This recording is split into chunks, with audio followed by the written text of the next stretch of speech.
दोस्तों जय भीम भाइयों बहनों, आप सभी का हमारे YouTube चैनल अम्बेडकरवादी एवं प्रकृति प्रेमी ऑफिशियल चैनल में हार्दिक स्वागत एवं अभिनंदन है। मैं हूं पंकज अम्बेडकर। दोस्तों आज हम आपके लिए लेकर आए हैं महात्मा ज्योतिबा फुले द्वारा लिखी हुई पुस्तक गुलामगिरी का पार्ट 5।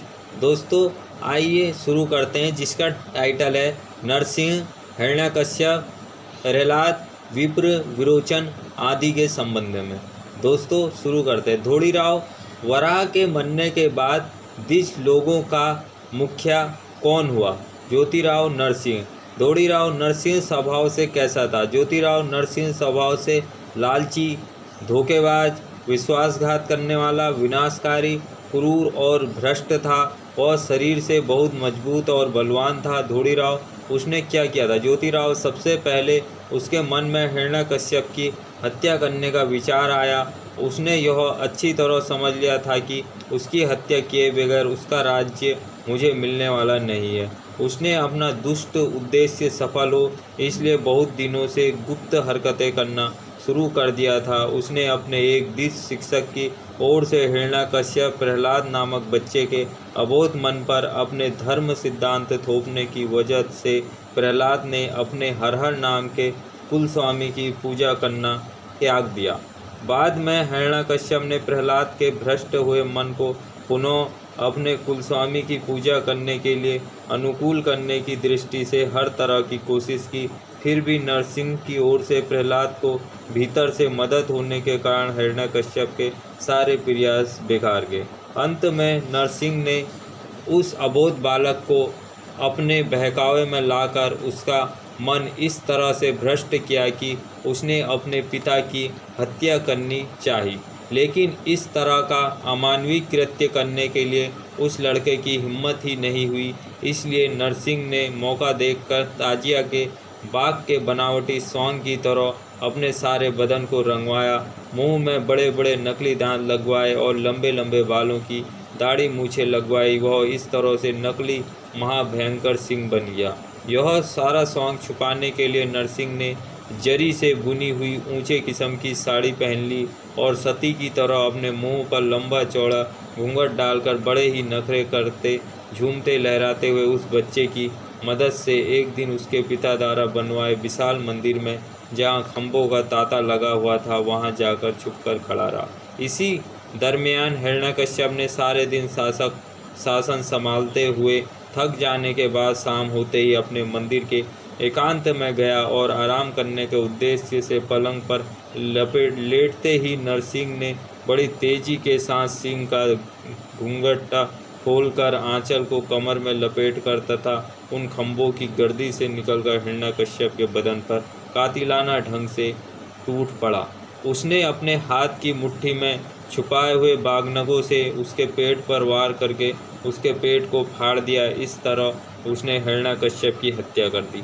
बाद में नरसिंह वहां से सभी द्विजों को लेकर रात और दिन एक करके अपने मुल्क में भाग गया। इधर नरसिंह ने प्रहलाद को भूल भुलावे में रख दिया था, लेकिन जब उन्हें यह ध्यान में आया कि उसने इस तरह का अमानवीय कर्म किया है, तब क्षत्रियों ने आर्य लोगों को द्विज कहना त्याग दिया और उन्हें विप्रिय कहने लगे। यही शब्द बाद में जाकर विप्र पड़ा होगा।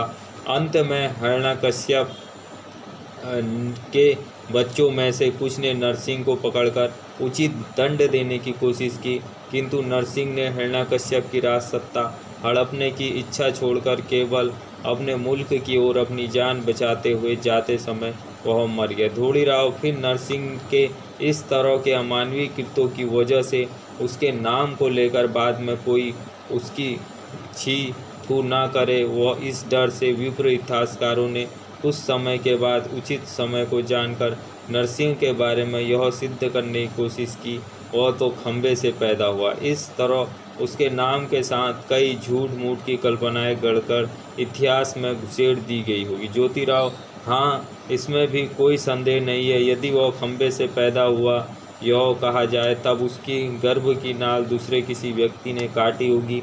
उसके मुंह में दूध का स्तन दिए बगैर वह कैसे जिया होगा? बाद में उसको किसी न किसी दाई का या बाहर का दूध पिलाए बगैर वह छोटे से बड़ा कैसे हुआ होगा? शायद यह भी हो सकता है लेकिन सृष्टि में इस तरह के कुछ भी घटते हुए नहीं दिखाई देता। यह तो सृष्टि कर्म के विरोधी ही है।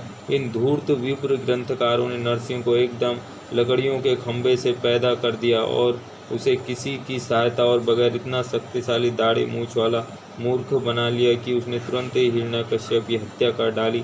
जो पिता अपनी समझ के अनुसार पितृधर्म की भावना को अपने मन में जगाकर केवल शुद्ध ममता से अपने स्वयं के पुत्र का मन सच्चे धर्म में लगाने का प्रयास कर रहा था, उसको उस सर्वनाश आदि नारायण के अवतार ने इस तरह मार डालना क्या सही से उचित था? इस तरह का अमानवीय कुकर्म अज्ञानी मनुष्य का अवतार शायद ही करेगा। वह आदि नारायण का अवतार होने की वजह से उसने उस हिरण्यकश्यप को दर्शन देते ही यह विश्वास दिलाकर कि मैं आदि नारायण का अवतार हूँ। दोनों पिता पुत्र में सामंजस्य पैदा करने की बजाय हिरण्यकश्यप की बड़ी बेरहमी से हत्या करना, यह कितने आश्चर्य की बात है। यदि उसने हिरण्यकश्यप को उपदेश देकर समझा नहीं पाया तो फिर वह सबका बुद्धिदाता कैसे?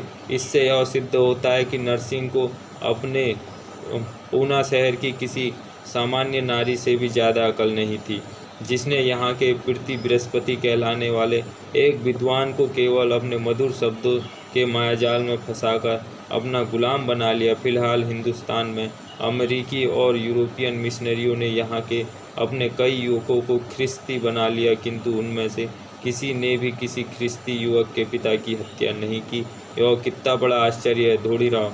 नरसिंह की इस तरह की दुर्दशा होने पर विप्रों ने प्रहलाद का राज्य लेने के लिए कुछ कोशिश की है या नहीं? ज्योतिराव, विप्रों ने प्रहलाद का राज्य हड़पने के लिए कई तरह के छुपे छुपे प्रयास किए, किंतु उन लोगों को उसमें कोई कामयाबी नहीं मिली। चूँकि बाद में प्रहलाद की आंखें खुल गई और उसको विप्रों की कुटिलता स्पष्ट रूप से दिखाई देने लगी, तब से प्रहलाद ने विप्रों पर किसी भी तरह का भरोसा करना छोड़ दिया। वह सभी लोगों से केवल ऊपरी दिखावे का स्नेह रखकर अपने राज्य की उचित व्यवस्था योग्य प्रतिबंध कर वह मर गया। उसके मरने के बाद उसी के बेटे विरोचन ने अपने राज्य को संभालते हुए उस राज्य को बलशाली बनाते हुए अंतिम सांस ली। विरोचन का बेटा बलि बहुत ही योद्धा निकला। उसने सबसे पहले अपने ही पड़ोस में रहने वाले छोटे बड़े क्षेत्रपतियों को दगाबाजों से मुक्त किया और अपना अधिकार कायम किया। बाद में उसने अपने राज्य को बढ़ाने की दिनों दिन कोशिश की।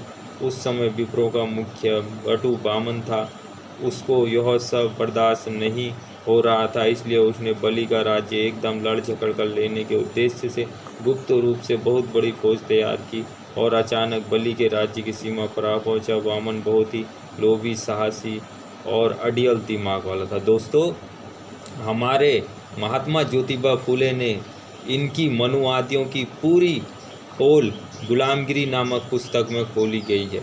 ये गुलामगिरी सिर्फ पुस्तक नहीं है, इसमें जो भी गपोड़ कथाएं हैं और जो बहुजन समाज के ऊपर आक्रमण कर बहुजन समाज को ठग कर जो राज्य हड़प रखा है उसके बारे में बड़ी ही विस्तार से बताया गया है। जैसे कि हिरण्यकश्यप के बारे में, नरसिंह के बारे में, प्रहलाद के बारे में, विप्र के बारे में, विरोचन के बारे में। दोस्तों, हिरण्यकश्यप को नरसिंह ने धोखे से, छल से मारा और प्रहलाद को गजेड़ी भंगड़ी बनाकर अपने बस में लिया और औरत का भेष रखकर उसके महल में घुसकर हिरण्यकश्यप को मौत के घाट उतार दिया। ये हमारे महात्मा ज्योतिबा फुले ने गुलामगिरी नामक पुस्तक में लिखा है।